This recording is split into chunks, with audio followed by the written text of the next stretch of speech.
إذا هيك الصوت متأخر Good And we evening, each are one of us live. should ask a Hebros. question. We're live, and finally we made it. It was a bit of a challenge, and we still have some difficulties. But since we feel that it's extremely important for you to hear the voices out of Sweida, so we invited Adam Hamzeh, who's talking with us now from Sweida. As you can see, it has no electricity now, and we're having some difficulties because the net on his side is very weak, so he doesn't hear us all the time, but we still are trying to overcome these difficulties. So thank you for your patience, and we will really hope that you will have the chance to see his story and what he has to say. But please, before we start, link on the share button and try to share this live with everybody who you think it might be important for him to hear. And now we're going to move to Adam. Adam is going to speak. We said that we're going to allow him to speak in his own words since he can't really hear us, but we can hear him. So he's going to speak out, and we'll try to take it from there. So Adam, now to you, and good evening to Mansour and Julia, everybody. Hi, how are you doing? Good evening, Hebros and Shebros. I'm a bit excited because we had some drama here about how we can do this very important show. Thank you, everybody. Hamza, now is your turn.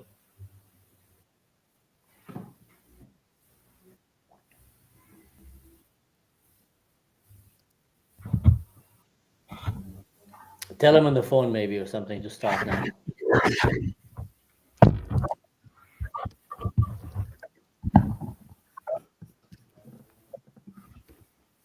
Let's see if he hears. Do should I speak? Can you guys hear me? Can you guys hear me? Yes, Let me we just get can. a.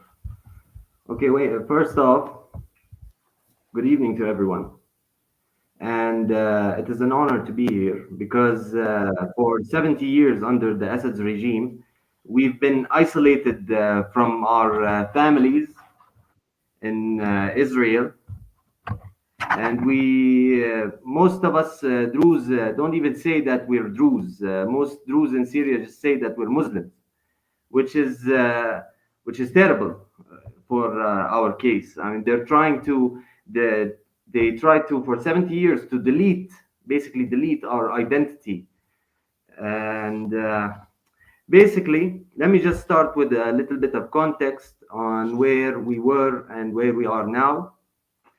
The Assad's era ruled with unjust and dictatorial rule on the Syrian people. The Assad's regime only knew the language of oppression and persecution, and that is when the Syrian people rose up in 2011 and they started the protests. Soon enough, uh, the protests got controlled by extreme jihadists, who turned the protests into an armed revolution.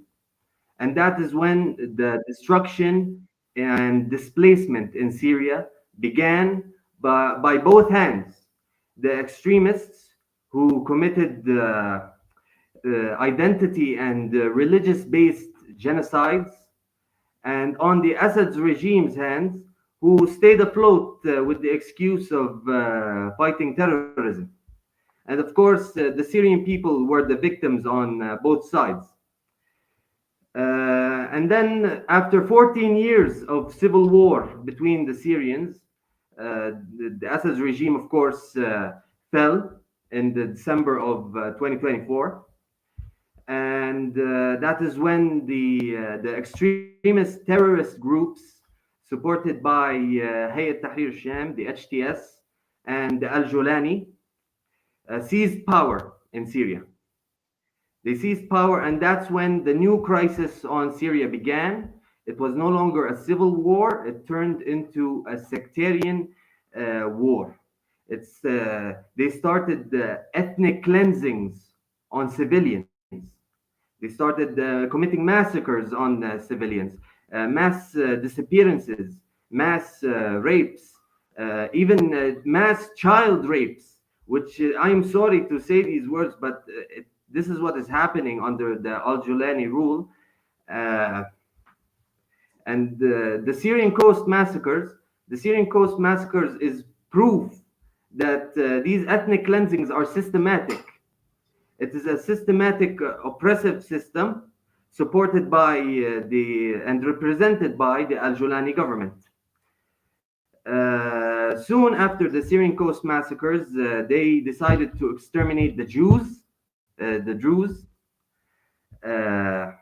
and Jaramana, Sahnaya, and Ashrafiyya Sahnaya. Of course, extremist groups attacked Jaramana and Sahnaya and Ashrafiyya Sahnaya in 28th of April. For 3 days, the battles erupted, and it was terrorist groups against the civilians, the Druze civilians in these areas, who had weapons left behind by the previous regime. They had nothing for 3 days, and after all the resources were depleted, the terrorists entered these cities. After they entered, soon enough, a delegation from the Druze religious figures and representatives of the Julani government, the Al-Julani government, came to an agreement for a ceasefire in these cities. Now, of course, these agreements are not under the supervision of international humanist organizations. No, this was word of mouth word of mouth agreements. And after the false promises and the false guarantees that the Al-Julani government gave to the people of Sahnaya and Jaramana, and after they just handed them their weapons, they handed them the weapons they had, that is when the people of Sahnaya got deceived, and dozens of martyrs from civilians and Druze sheikhs, dozens of martyrs were basically a massacre committed in Jaramana and Sahnaya. Mass displacement.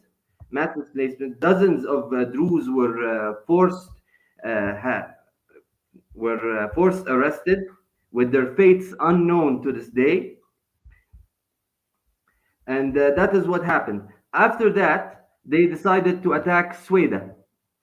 So the terrorist groups who were supported by the General Security Service, or the GSS, represented by the Al-Julani government, committed a massacre on the Damascus-Sweida road, which resulted in dozens of martyrs from the people of Sweida who were heading to Jaramana and Sahnaya to save our brothers from the massacres and his terrorist cells of the Al-Julani. Soon enough after the massacre, Bedouin tribes from Dar'a and Bedouin tribes around the Sweida Damascus road, which are supported by the General Security Services, sieged Sweida, like an actual sectarian siege on Sweida. This is something I am saying in the 21st century, and not in 700 CE, which is mind-boggling. And to this day, they are launching attacks using rocket launchers and artillery launchers on civilian homes at night. They work at night. That is when we are in our weakest.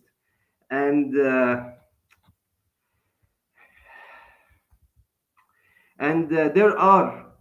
is proof that they are inside Sweida today, because one, there are martyrs who have been assassinated inside Sweida, protecting the public facilities of Sweida, like the water facilities and the electricity facilities.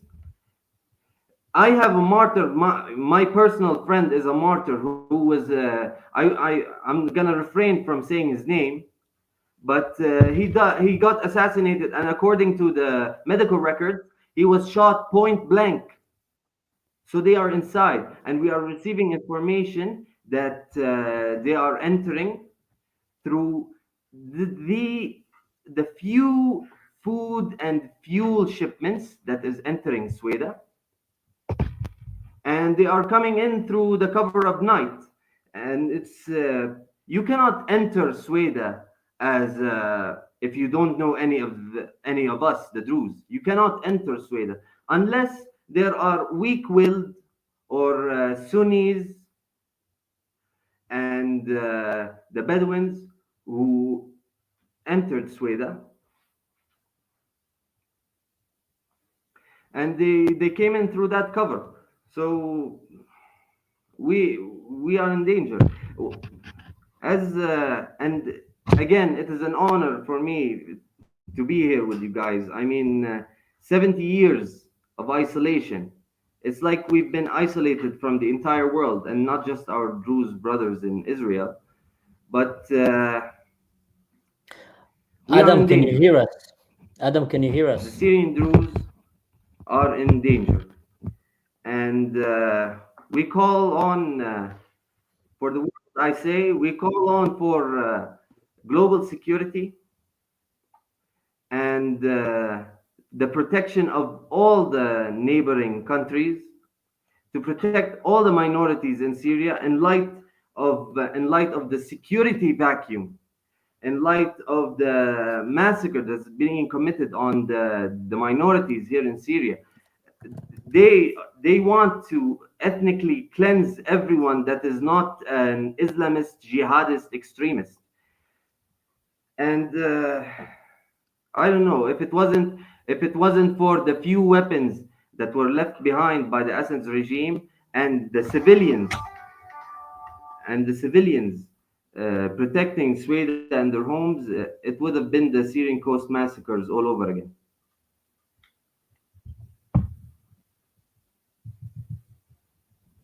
Khalifa, maybe try to send him a SMS message. No, Or in the private I'm chat calling room. him. I know. I'm calling him. Also in the private chat room, or Julia, also one of us can write him the questions so he can talk. We want him to talk. Exactly. But, we want him to know that we're hearing him. But anyway, for the viewers back home that are hearing this, guys, the situation in Syria is dire. This is a man that is living in Syria right now. He's told us that their community has been infiltrated. There is Sunni assassins that went inside and are trying to harm them, maybe even poison their supplies and food and water, and killing their people that are guarding these, sacred provisions that they have. It's as you can see, these people have been oppressed for 70 years. The Sharia government right now of Jawlani and the jihadists, they control the internet, they control the electricity. He's in the dark right now. They barely have electricity there. They can shut it on them any second that we're speaking. And if that happens, there could be a massacre that is going to happen under our nose, and we will only hear about it later. So that's why mainstream media is not talking about this. It drives me nuts. They're not sharing. They don't care about the Druze. They don't care about anything unless it's against Israel, and then they go and amplify it, or unless it makes Israel look bad. They didn't care about the Muslims that were dying in Syria before, when Assad killed 500,000 of them. And they're not caring right now when, Jawlani might kill hundreds of thousands of more. They will not care. They only cared when the Palestinians pretend to be the victim, and then they jump on it. And that's why we need the help. I see 300 people live here. Help us, guys. We said it so many times, and it's not a clickbait. It's not a YouTube thing. We're not doing this for the likes. Really help the Druze in Sweida and the minorities in Syria, not only the Druze, any peace-loving, peace-seeking minority in Syria, help be their voice. It reminds me of the story of the Jews during the Holocaust, when they were left alone in the world, knew what was happening to them, and no one minded. No one did anything. People turned a blind eye for it, or even closed the door at them. And now Israel, thank God, have a state. The Jewish people have a state. Israel can defend them. The Druze in Syria don't have a state. And they have us in the world to be their eyes and their ears. So I don't know if Adam, is he back with us? Yeah, he is back with us. I talked with him over the phone. Excuse me, I got very emotional by what he's doing and speaking so eloquently. He's trying to reach out for the world. Like, we always say it, and it's so hard to people who live in a civilized place to understand what is it the reality of living. Like, he has two phones now bringing him light because he has no electricity, and he's barely have a net, and he's doing something so brave, because even what he's doing now, 5 6 months ago, it was a death roll. And now, like, he describing how the reality he's been to, my brothers and sisters, the Druze people of Syria, that their environment is flipped over them, and it's not safe for them in any shape, way, or form to live. And what they are doing is trying to reach out for the world, and it's so beautiful to see. And this is why I always say that the Druze are pro-life, a community society, unlike so many pro-death, and we can see it. I want to show you this video just for a second, because there's some YouTube how do you say it, rules that I can't show weapons and things like that. But I'm going to show you a small clip that shows the involvement of ISIS doing the massacres that Adam has been talking about. So I'm going to show a few seconds just for you to show the patches that they hang so proudly, that we are ISIS, we are Dawla Islamiyah, and ISIS is the Islamic State, right? And We're now not the gonna official show, forces. yeah, Sorry? we're not gonna show killing. We're not gonna show any violence against humans. Like Khalifa said, it's gonna be just showing you. We cut down all these parts. You're just gonna see the banners of these jihadists that are under Jawlani, and to see the affiliation to which terrorist groups. Just wanted to confirm that, Khalifa. Exactly.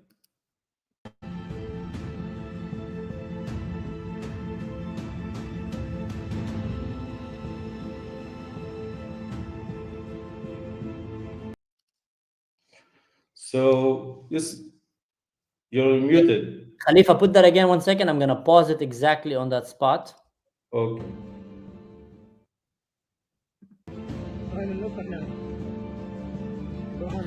Oh, wait, where is the video? Can you... If you see, guys, these are all ISIS symbols.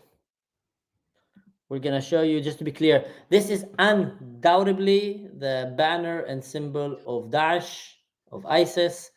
And these are the people that Jawlani is having in his forces, or in the Sunni kind of, region there. And these are the people that Jawlani is not trying to disarm. Who is he trying to disarm? The friends of Hamzeh here, who are trying to protect their women and their children and their water and their food and their supplies. That is how mind-boggling what is happening there. And maybe Hamzeh can get back to us here.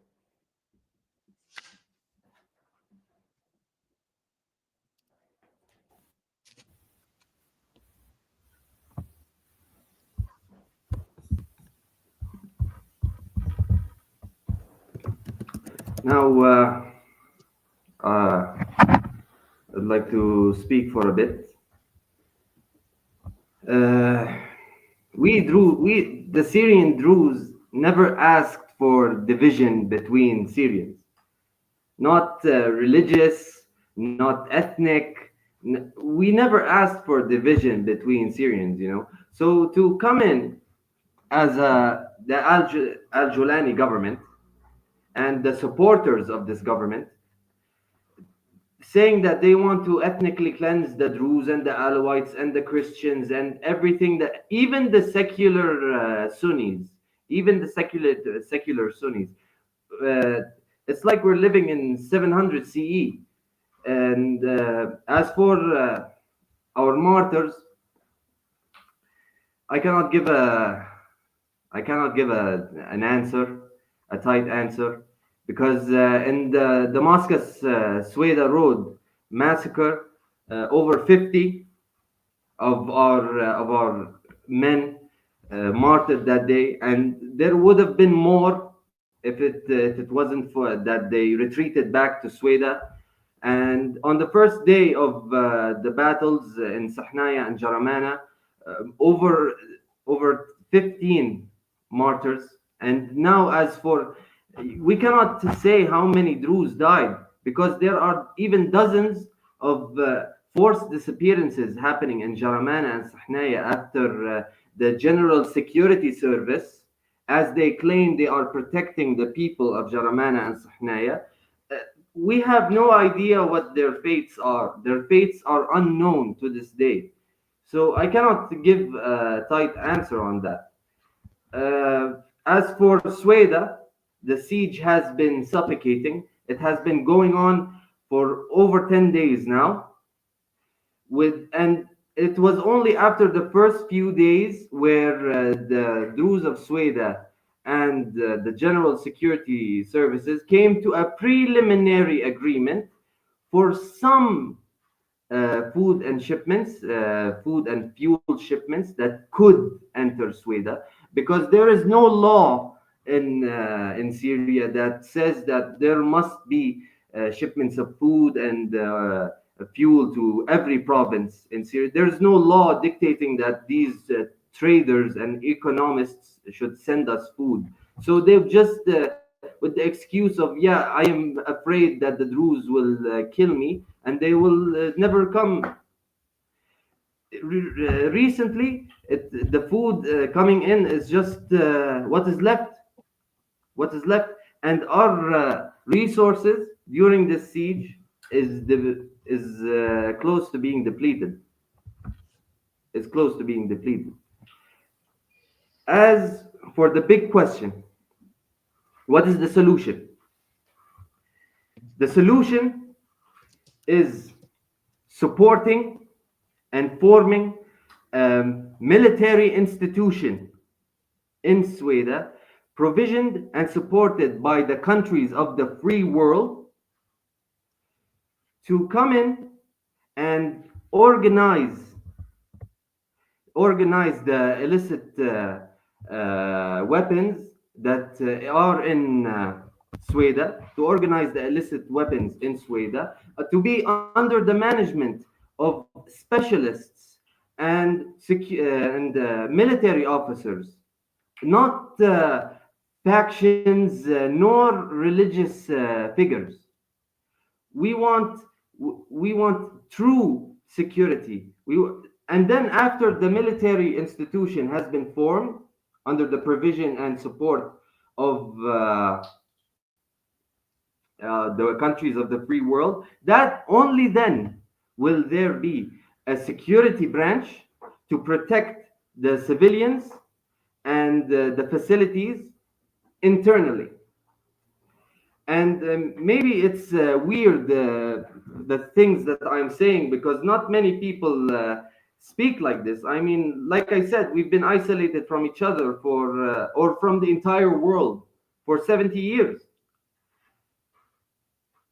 No one will tell you this, because even as an administrative civil institution or a political body, we haven't been able to form such a thing, because there are no guarantees of the protection of these people that will speak out. There are no guarantees of protection for the facilities that the civilians could manage themselves, the specialists. And that is why I say the only way, the only solution in Sweida is for the formation of a military institution provisioned by the countries of the free world to manage the illicit weapons, and from which a security branch, from which civil facilities will open, political bodies will open, and only then will it be will we be safe again. Because we are not, we Druze, we don't advocate for war. We don't advocate war. We are advocates of peace. If we were truly advocates of war, we would have killed every single Sunni and Bedouin here in Sweida, God forbid. We, during the time of the liberation, before the Assad's regime fell, which was a period of 13 days, factions from Sweida and Dar'a were the first to reach and liberate Damascus. But we decided to turn back because we don't want to monopolize the power and the government of Syria. We wanted a shared rule between all the Syrians. We wanted a democratic, secular country.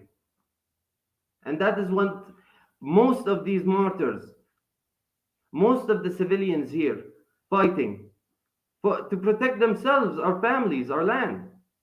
We want democracy, not this, not an Islamist extremist government.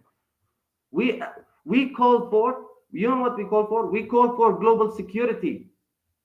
We call for the countries of the free world to put pressure on this Jolani government.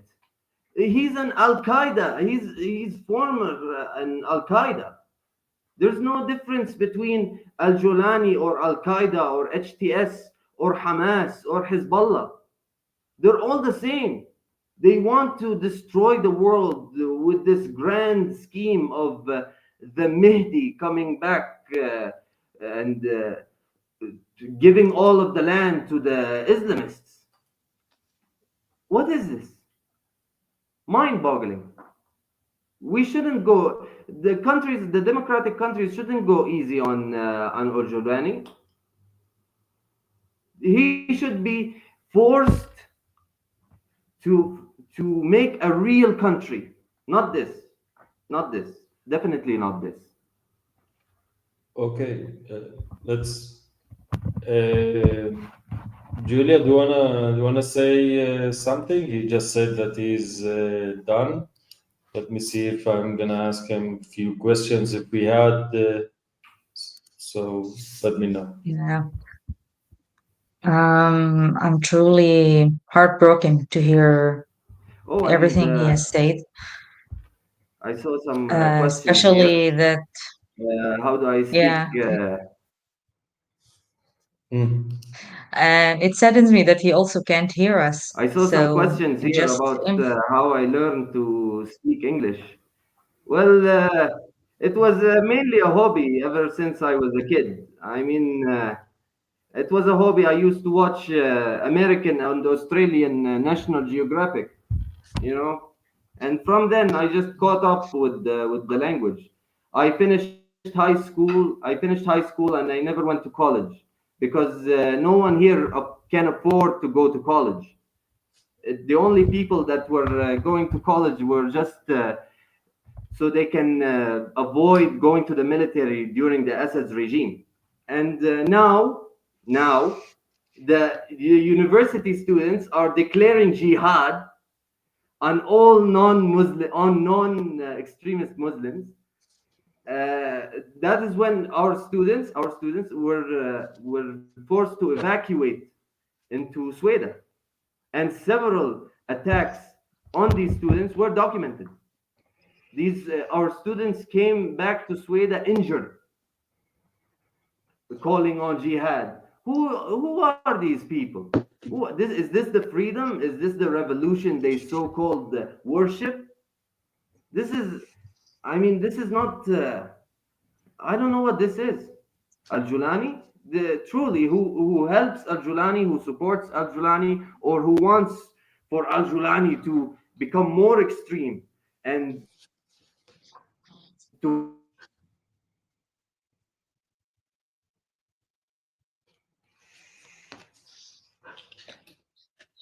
bring in the caliphate.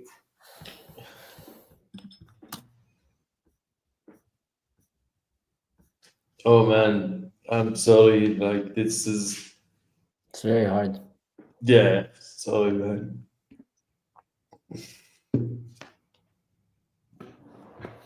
We're losing him. Yeah, well. I'm gonna try to call him. We're watching a man pleading for help here, from a peaceful community. That is just, finally they had the curtain wall fall down into with Syria to Assad. bring back the caliphate. This is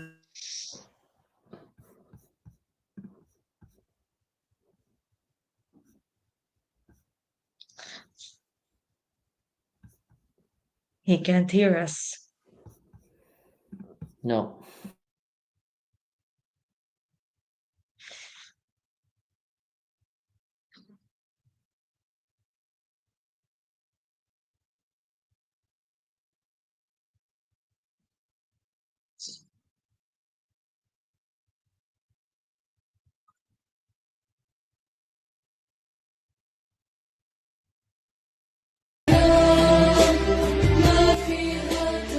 This is the video of the student migration that he was talking about, guys, of the Druze, uh, just in masses, fleeing the cities because Islam have called the jihad on anyone who's not a Muslim, and they literally start mobilizing ISIS and Al Qaeda forces to go to the universities and start slaughtering these people that you're seeing right now here. Young students who went to the university either to avoid being drafted to the army so they can slaughter their own civilians, or in hope to build a future for themselves. If you're living in the West and you're thinking that you have it hard, think about there. They can't go to university, and even if they managed to save so much money to go, they had to lose it all now if they didn't lose their lives. I see he's back with us. You We know, were trying. Yes. seeing this actually reminded me of the time the Jews in Germany were actually banned from going to universities and being attacked the same way. And you can see many photos in black and white of the same thing you were seeing here in this video of them leaving and evacuating the dorms, the university, and going back to a safer place, just like the Druze students in Syria are doing now. Yes. We're like seeing a Druze Holocaust in front of our eyes. We're seeing another Nazi radical Muslim government is rising in front of our eyes with the same intention, only much more barbarian and more religious. And we're seeing the same images, and the world that said never again is, there's a bunch of hypocrites. They keep saying never again. Sudan is having a genocide. The Kurds are having almost a genocide. Syria was having, for so long. The only place that is not having a genocide is in Israel, and that's where they play, all the trumpets.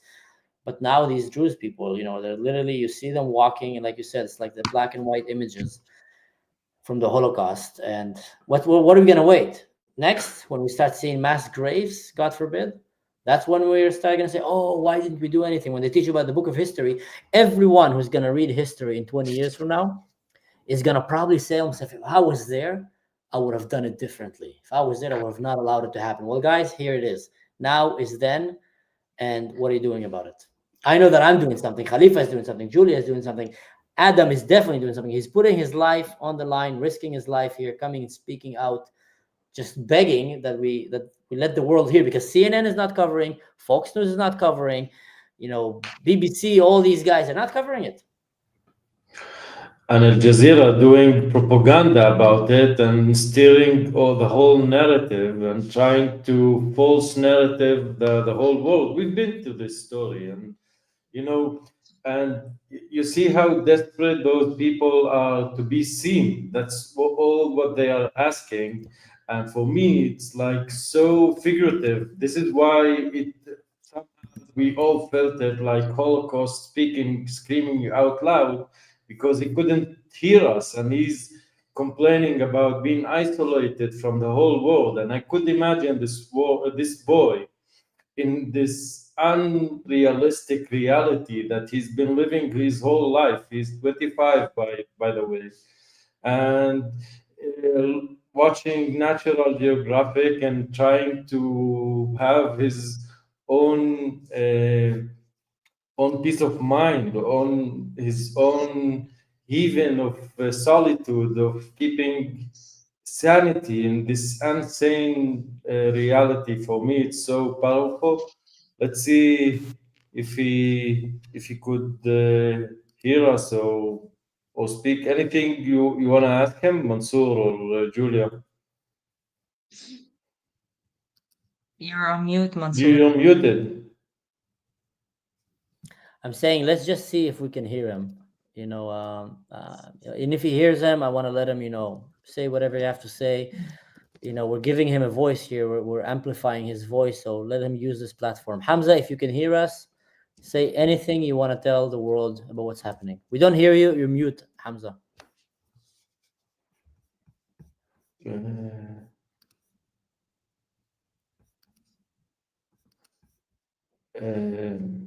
Send them in the personal chat. I wish Joe Rogan or Ben Shapiro will talk about this. Anyone with a big voice, guys. We're small channels here. Me, Khalifa, and Julia here. We're doing our best. The Druze don't have a Joe Rogan. We don't have Pierce Morgan. We have only Israel when you think about it. Literally, 3 of us from Israel trying to help a Druze brother from Syria. I hope in Lebanon they're going to do the same.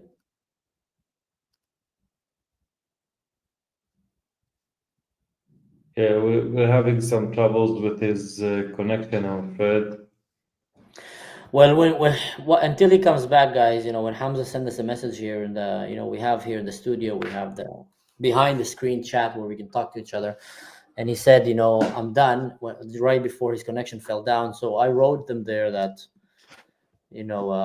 Hamza, you're a hero. Will amplify your voice, brother. And this Yeah, is he's literally back with us.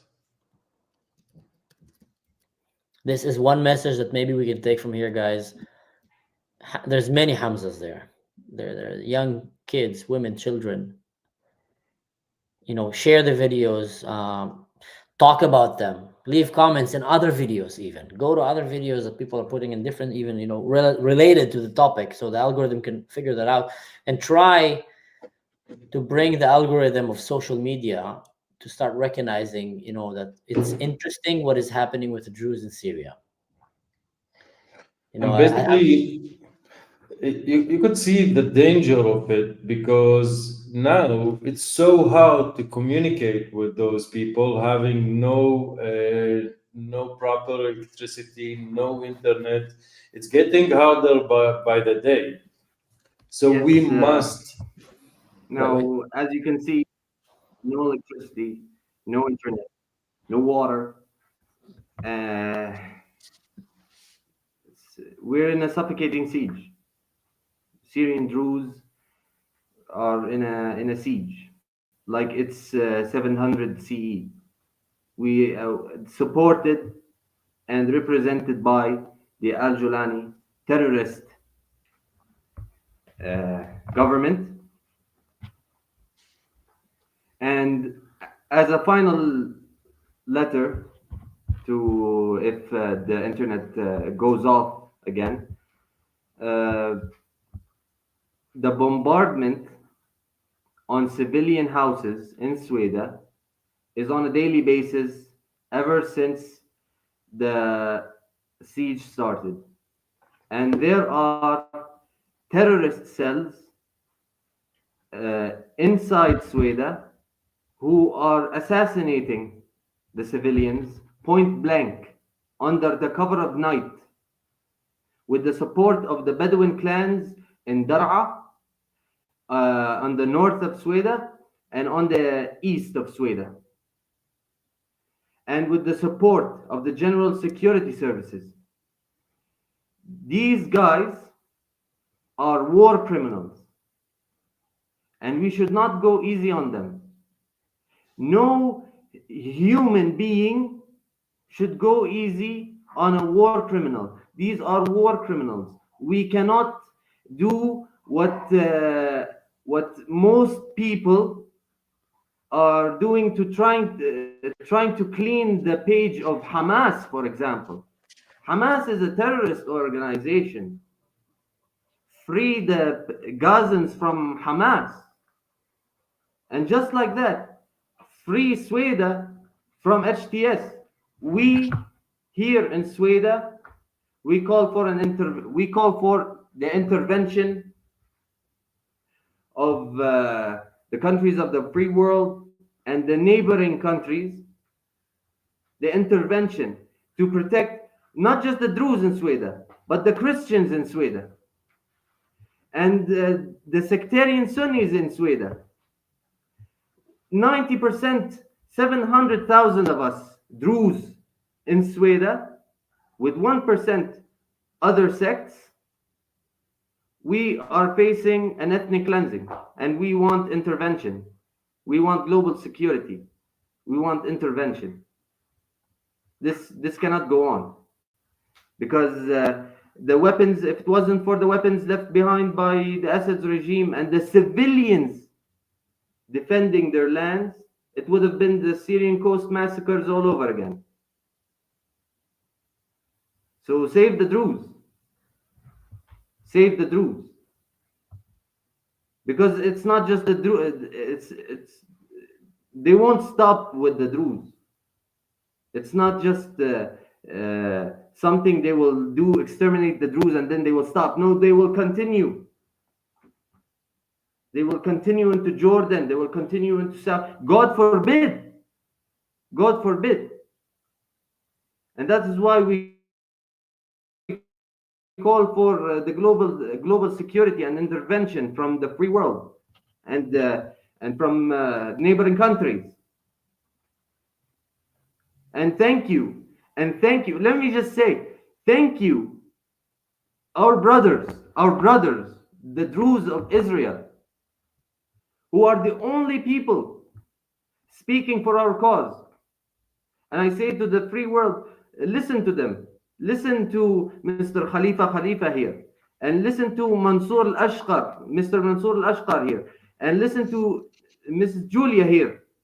Listen to them. They are saying the truth. They are telling the truth. No, and today, me here with you is proof that they cannot stop us, and they will never divide the Druze.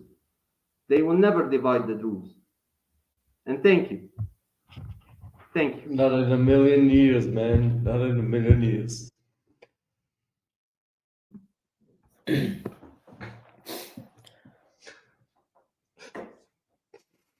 We're with you, Hamzeh. Thank you. We're gonna use every ounce that we have in our channels. It's, you know, small as it is. We're gonna do everything we can to try to be a voice for you guys. And I call for the Druze in Lebanon. Do the same, guys. I call for any peace-loving Muslim around the world. Do the same. You know, if there are any left in Syria, bring your voice. Just like he said, today it's them, tomorrow is you. Europeans, wake up. They're literally in your backyard. These jihadists are in your backyard, and if they will see what's happening in Syria and they see that you're not doing nothing and you're not ignoring, they're gonna just feel, okay, we're gonna do it here. They're not gonna do anything. Wake up, guys. There's a serious enemy of the free world, and that enemy want to enslave the free world and bring it under Sharia law. And for some reason, you know, they're banned in most Muslim countries, but they're just freely roaming in Europe, and they're controlling your media, and they're controlling your mainstream algorithm, and they're playing the game. They're playing the game. For every video that we make, they're gonna go and do unlike on it and report us. We have so many cases where our videos got removed because they got reported by the army of the jihadists that are trying to silence voices like the voice of Hamzeh here. Yeah, it's been so heavy on me. Sorry, I've been preparing for this all day long, and we're trying to make this happen, but we didn't know that he would have no electricity when we do this, and this is why it's happening with such technical difficulties so much that we wanted to share with him and say thank you for his voice, because for him it's easy for us to come from our place of comfort to speak about how bad they are suffering, but he's actually living that reality, and he's thanking us for giving his voice to share his truth, because Yeah.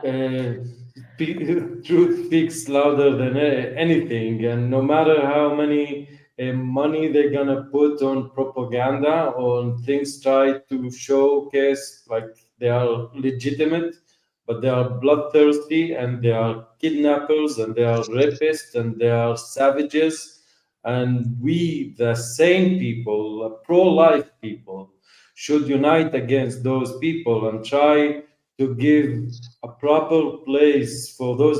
Like, what's really sad about this thing is, like, because I have such close connection to my fellow Druze brothers in Syria, so I could see the optimism, the happiness of the fall of Bashar al-Assad regime, because they suffered for so long from this regime, and once he got rid out of, once they got rid out of him, they felt such a relief, and they were so happy, and you could see how this relief and happiness, a day by day, became like their darkest nightmares, basically.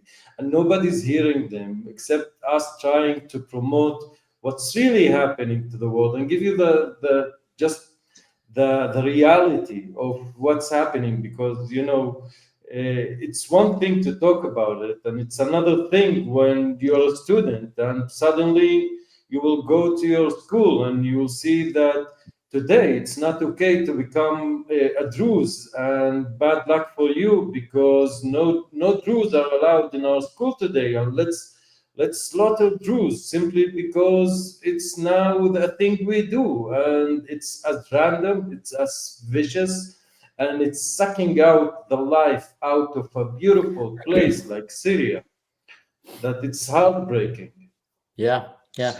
Uh, Someone here made a comment. Sorry, Julia. Just one more. If you want to help the algorithm make reaction videos to trending things that talk about the Druze in each one, well, guys, we are the only ones making videos, as far as I can see, about this thing. So, I mean, unless I'm gonna make a reaction video on my own self and on my own video, it needs to reach more. And I'm gonna use, everything we're putting in social media can stay forever, and maybe it will fall on the right ears. If there is people in America that have connections in the government, if there is people in Europe that have connection with decision makers, Syria need your help, and the people in Syria, and maybe you can find a way that is going to be beneficial for your own countries even. I can tell you right now, it is beneficial for every freedom-loving Westerner to want to protect your allies. And the Druze are the allies of any peace-loving human. That is, I can tell you as a Druze myself, they want no harm nor ill on anyone. So if this video can echo and someone can watch this, try to reach some way that we can help the people in Syria, either by building a strong connection with them to help them protect themselves, or by actually pushing away the savages and the barbarians that are coming to kill them, or any other diplomatic way, but at least hopefully someone can watch this and it can reach the right people. Hamzeh here is, pouring his heart out for his people, and I just hope that we can help that voice go out.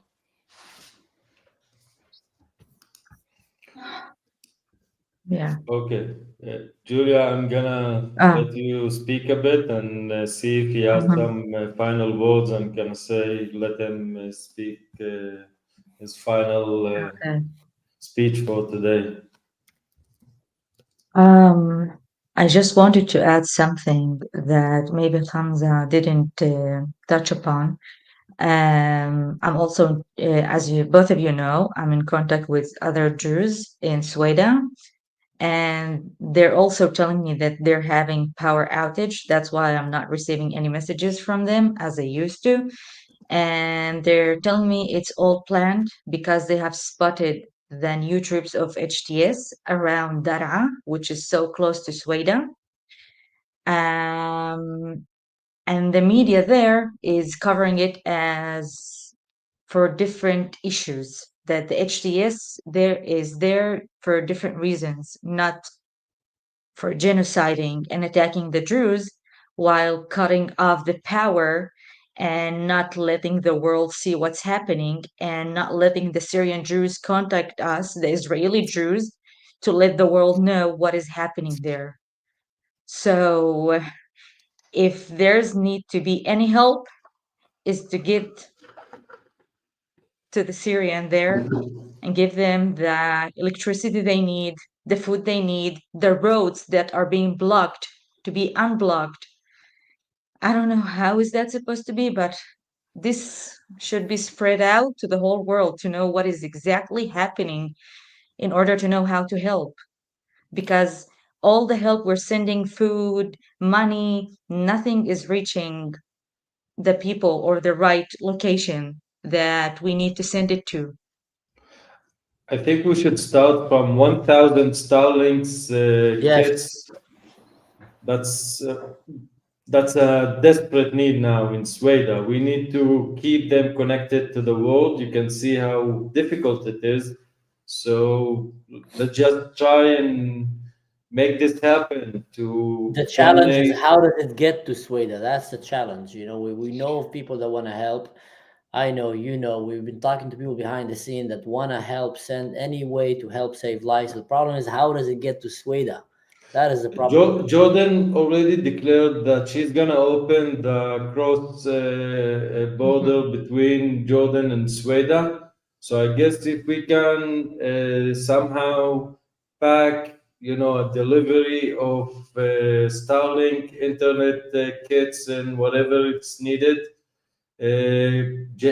generators, or I don't know, medical supplies, and everybody that hears me that knows, forget about money. Let's try and send things that daily basic needs for these people to just handle their lives and keep them connected to the world. Because if those people are disconnected from the world more than they are now, so it's terrible, terrible news.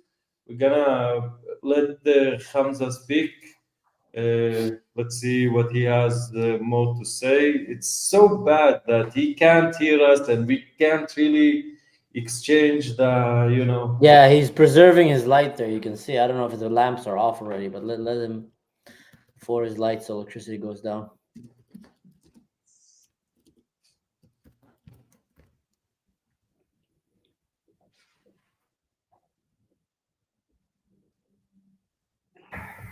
I'm gonna say something real quick. There is no time. There is no time. There is no time to collect food to send to us. There is no time to get us good internet. There is no time. We've already depleted most of the resources here in Sweida during the siege, and with the constant bombardment and rocket launchers and artillery launchers that are getting hit on civilian areas, there is no time. Now, I myself am here on this podcast with you, respectful people, and with all the beautiful viewers.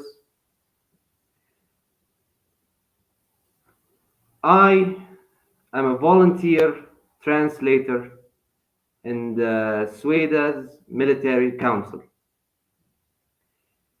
But here I am speaking as Adam, and not as this is my perspective, and no one else's, not the military's council's perspective. This is my perspective. I'm talking to you now. Support. We call on the free world and the democratic countries and the neighboring countries, the democratic neighboring countries, from Israel to America to Europe to Australia to Jordan, the Hashemite kingdom of Jordan, we to help us.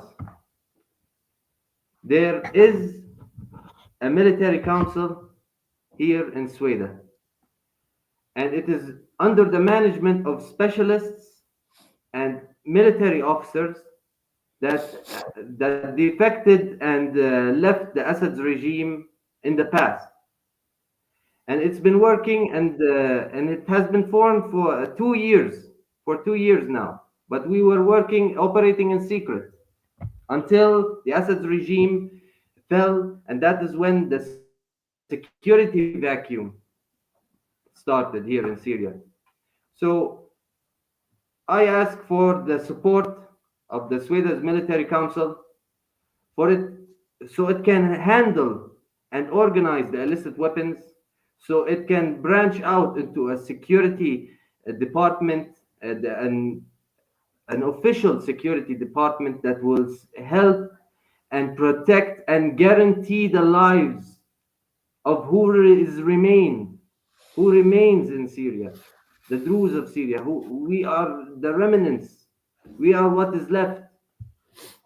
Because if the HTS and the General Security Services and the Al Julani government take their way, we're gone.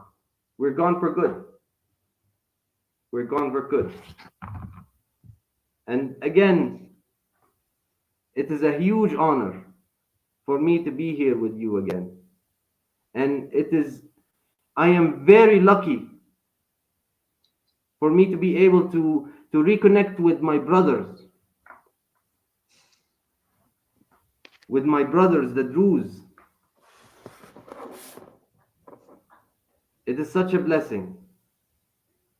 God bless you all, and God forbid the Al Julani government has their way. God forbid. God bless you, brother.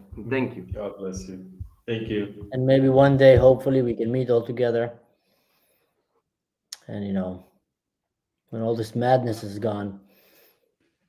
Many of you don't know, but just a few days before this whole massacre of the Druze started was one of the happiest days for the Druze in Syria, because they were able to come to Israel and to go and visit their holiest site, the grave of the Prophet Jethro, and reunited with their families. Khalifa was there.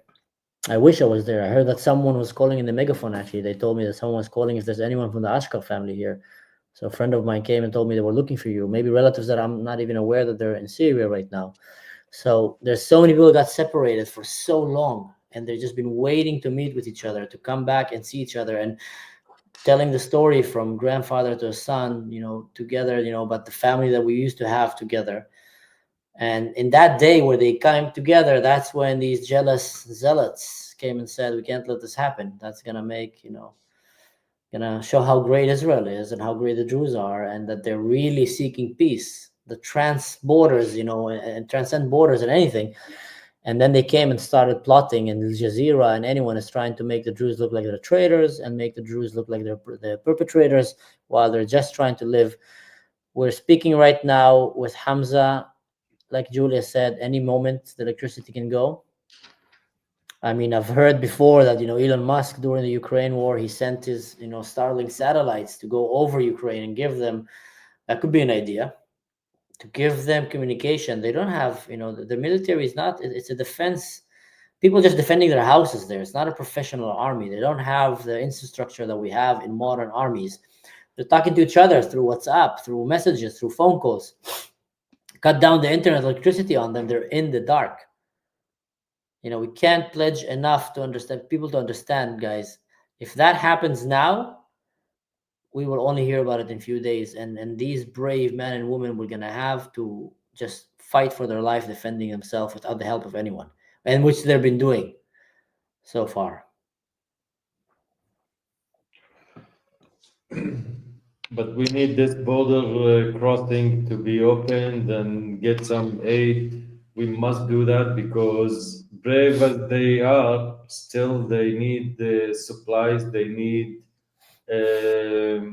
military supplies, ways to defend themselves. Like geopolitics is sick. We've been trying to raise alarm of what's happening in Syria. We saw what's happening now all along, like for the longest time. We saw the jihadist sheikhs in the mosques trying to call for jihad and hatred towards the Druze, the Alawites, and it was a matter of time. And it's so sad that you need to have people actually slaughtered. Like yesterday they killed 9 Alawites, including 14 years old boy, and 2 of them were beheaded just because they are Alawites. And now it's a no man's land, and everybody can do anything. He was talking about child raping and things like, because there's a lot of sickness in this place. There's a lot of foreigners came from all kinds of places trying seeking for jihad, and once Bashar al-Assad went, they are still there trying to loot, to rape, to kidnap. Like, you can't imagine the reality of kidnaps, people disappearing all the time. There's no judges, there's no criminals, there's no house of law, there's no code, no procedures, anything. A bunch of Al Qaeda terrorists established a country, and now this Julani guy is going and doing a happy time with Macron and all, the world leaders, and nobody's like giving the voice of those people, advocate what they are advocating for, a liberal, democratic, and normal country, basically. But no, it's too much for the world to bear, I guess. So my personal request is, please share this. Please comment. Please help us with the algorithm. If like we have 571 viewers now, if every one of you just send this link to someone and try to give this voice for another people, and we all pay it forward and pass it over, we might do a change, and we shouldn't wait for the next massacre to happen, because this is the reality and they need critical aid now.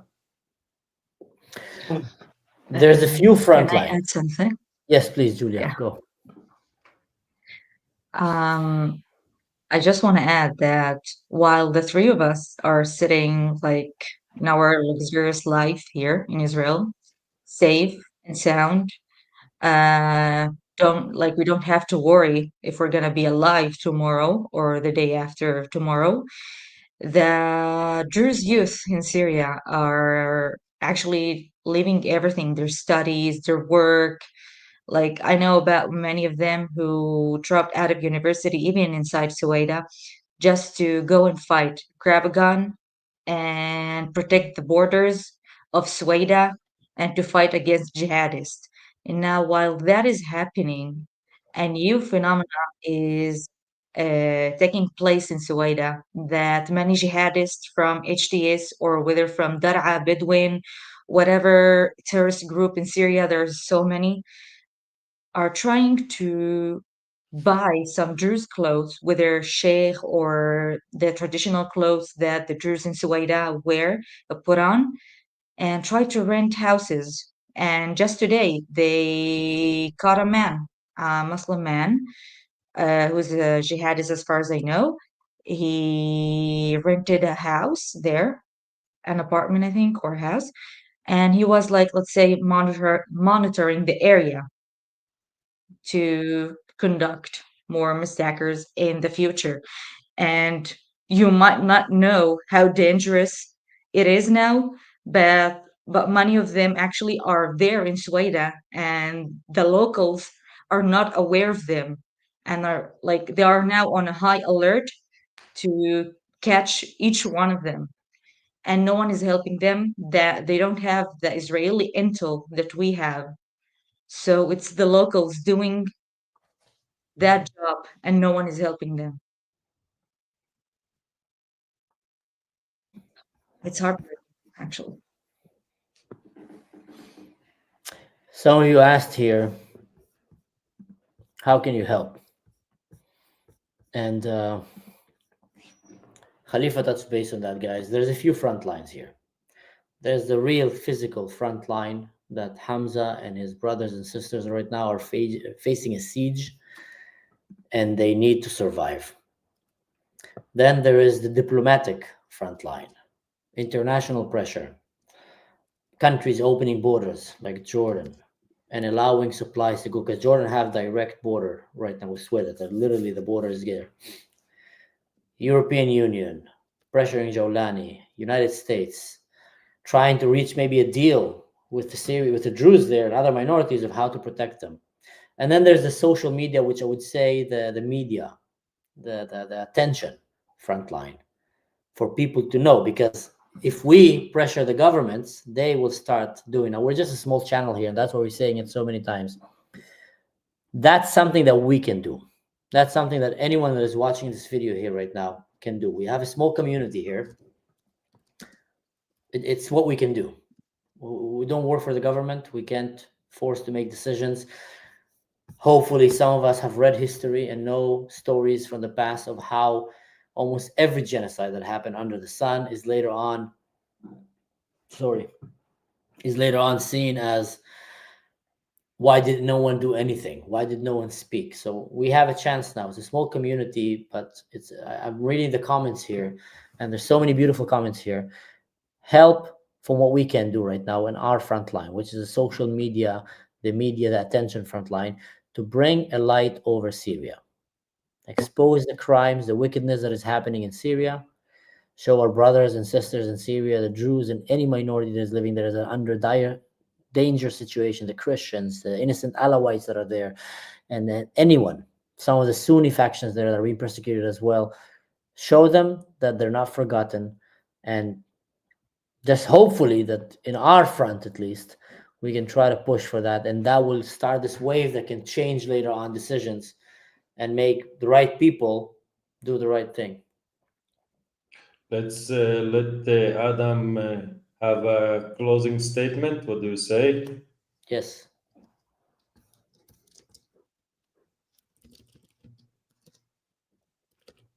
Yes.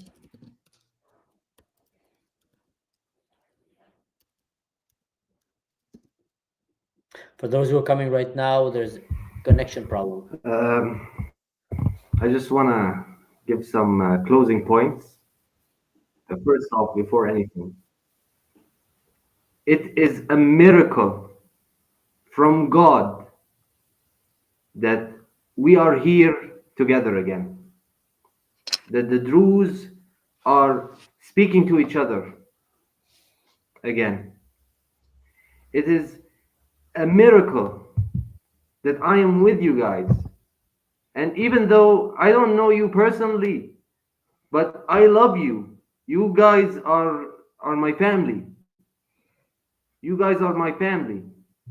And like I said, I didn't hear anything from the podcast. It's just lagging. It's like, I can't hear anything. But a message to everyone. Listen to Khalifa.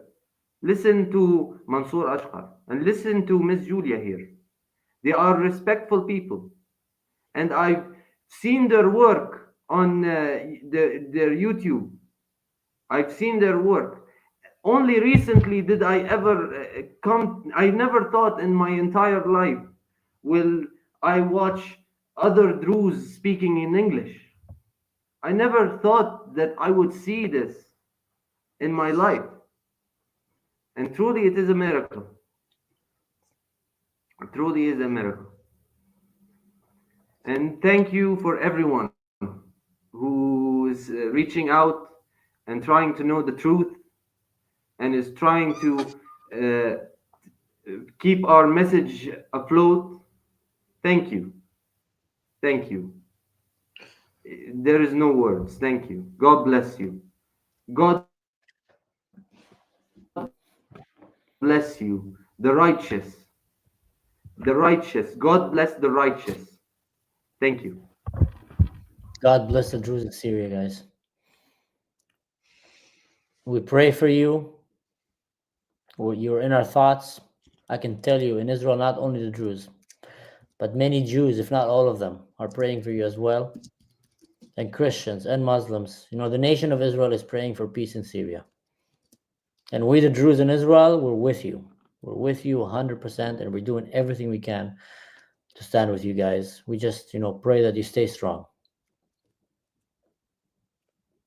Our prayer is with you, and thanks for everybody who's been with us in this journey. I feel like we've been through an emotional journey. Thank you, everybody. It was a true privilege to have this brave man voice with us. So let's hope you have a lovely evening, day of life, and peaceful life. Our prayers to all of you. Thank you. Bye bye, everybody.